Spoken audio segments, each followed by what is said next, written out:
நம்புகிறேன். அந்த அப்பா தன்னுடைய வாலிப மகனை கூட்டிகிட்டு போகும்போது அந்த பிள்ளை கேட்குது, அப்பா விறகு கட்டை இருக்குது, தீவெட்டி இருக்குது, ஆனால் பலிக்கான ஆடு எங்கே?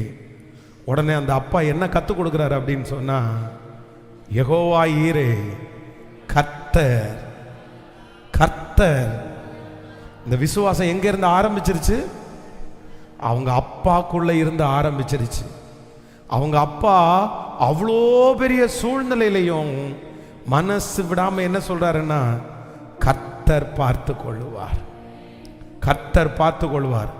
அதே போல தன்னுடைய மகனை பலி செலுத்துவதற்கு கத்திய ஓங்கினதுக்கு பிற்பாடு ஆண்டவர் அந்த இடத்துல அவனை பலி செலுத்த விடல.